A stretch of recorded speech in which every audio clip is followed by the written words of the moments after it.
Super India news TV में आपका स्वागत है। मैं हूं राजेश आर्य। आइए देखते हैं आज का विशेष समाचार। भारत की समस्या को बढ़ाने वाला है यूक्रेन संकट। संकट बढ़ने की स्थिति में यदि भारत को दोनों पक्षों में से किसी एक का विकल्प चुनना पड़ा तो मुश्किल खड़ी हो जाएगी।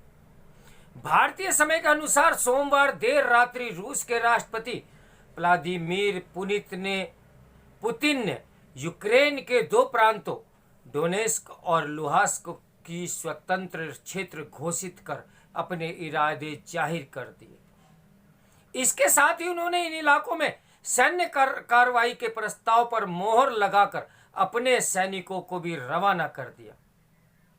ये ऐसे समय हुआ जब यूक्रेन से सटे सीमावर्ती इलाकों में पहले से ही रूसी सेनाओं एवं सैन्य साजो सामान का जमावड़ा वैश्विक समुदाय की पेशानी पर बल डाले हुए था।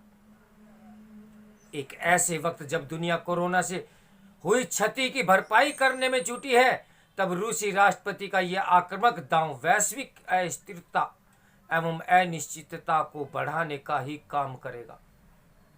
इससे उत्पन्न होने वाले अनावश्यक एवं एक प्रकार से अंतहीन टकराव की तपिश पूरी दुनिया को सुलझाने का काम करेगी। इससे भारत के लिए भी जटिलताएं और बढ़ जाएंगी। आज दुनिया यूक्रेन की जमीन पर जिस संकट को पनपते हुए देख रही है, उसके बीज तो काफी पहले ही पड़ चुके थे। लेकिन सोमवार को अपने संबोधन में ही नहीं बल्कि उससे पहले भी रूसी राष्ट्रपति यूक्रेन को लेकर कई बार यह रेखांकित कर चुके थे कि उसका कोई स्वतंत्र अस्तित्व नहीं है और वह संदेश रूस का सहोदर रहा है। वास्तव में पुतिन के नेतृत्व में इस विमर्श को स्थापित करने की एक सुनियोजित कवायद हुई।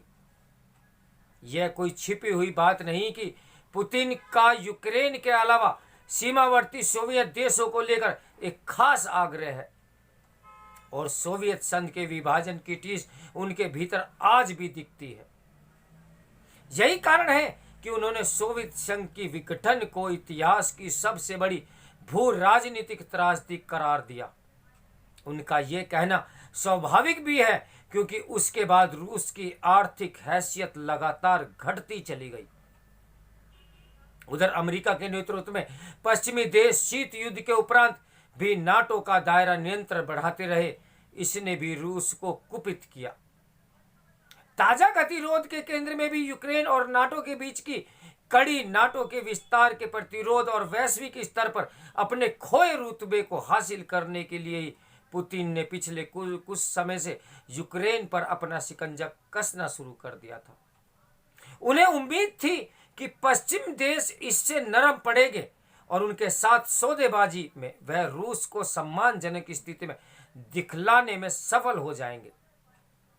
परंतु पश्चिम ने पुतिन को कोई खास भाव ही नहीं दिया।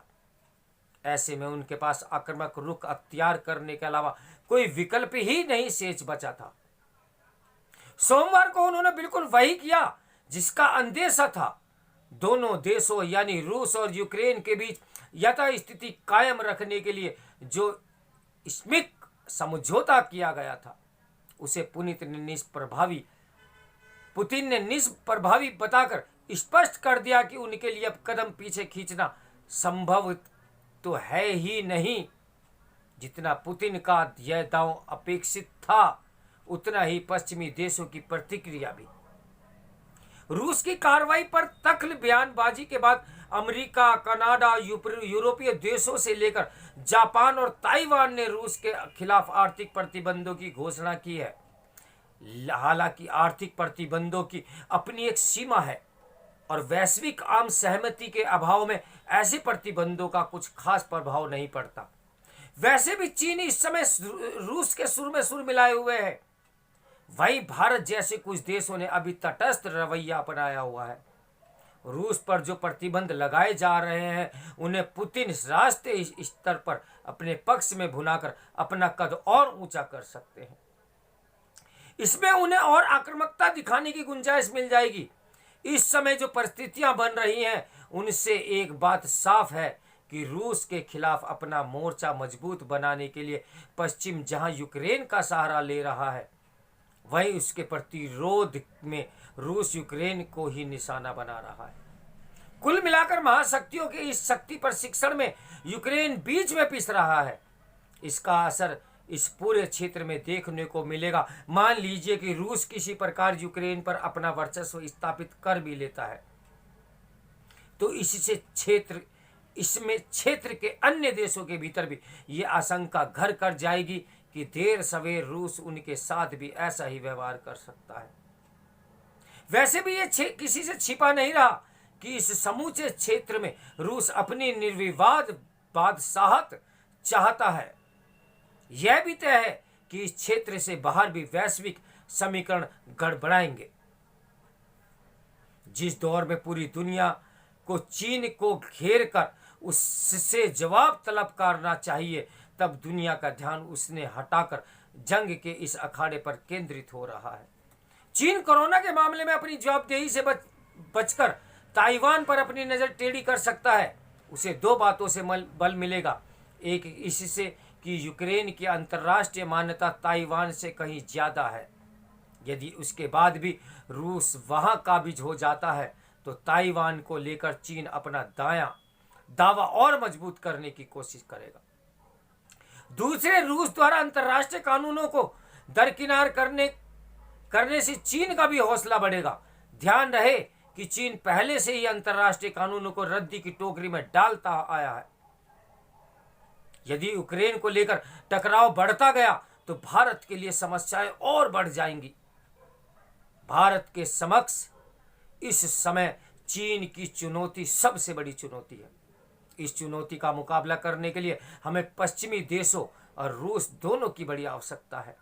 चीन के साथ किसी संभावित सैन्य टकराव से हम रूस की अनदेखी कैसे कर सकते हैं, जो हमारी रक्षा आवश्यकताओं की 60% तक की आपूर्ति करता है। चीन से टकराव की स्थिति में हमें सहयोगी के रूप में पश्चिमियों के साथियों को भी उतनी ही आवश्यकता होगी। अभी तक तो इस टकराव में भारत ने सदा हुआ रुख अपनाया हुआ है, किंतु संकट बढ़ने की स्थिति में यदि हम दोनों पक्षों में से किसी एक का विकल्प चुनना पड़ा तो मुश्किल खड़ी हो जाएगी। वैसे भी रूस इस समय चीन के पाले में खड़ा है और पाकिस्तान के प्रधानमंत्री इमरान खान रूस के दौरे पर गए हुए हैं। यदि हमें पश्चिम के साथ साथ रूस जैसे मददगार दोस्त को सादे रखना है तो यही कामना करनी होगी कि यूक्रेन में युद्ध जैसी को नौबत न आने पाए। हालांकि नीतियां उम्मीद के भरोसे नहीं बनाई जा सकती, पर हालात तो बद से बदतर हो चुके हैं। क्या वास्तव में पूरा विश्व तीसरे विश्व युद्ध की नोक पर खड़ा हुआ है? क्या इसकी कोई समस्या नहीं निकलेगा? क्या मानवीय जीवनों का कोई मूल्य नहीं रहा? क्या जो राष्ट्र अध्यक्ष हैं, जिनके ऊपर अपने अपने राष्ट्रों की, अपने नागरिकों की जिम्मेदारी है, वे यूं ही जाया जाएगी?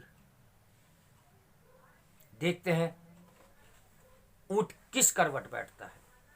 इस समाचार के लेखक हैं नई दिल्ली स्थित ऑब्जर्वर रिसर्च फाउंडेशन के रणनीतिकार अध्ययन कार्यरत निदेशक हर्ष वी पंत। तो मेरे साथ बने रहिए सुपर इंडिया न्यूज़ टीवी की ब्रेकिंग न्यूज के लिए। नमस्कार, मैं हूं राजेश आर्य।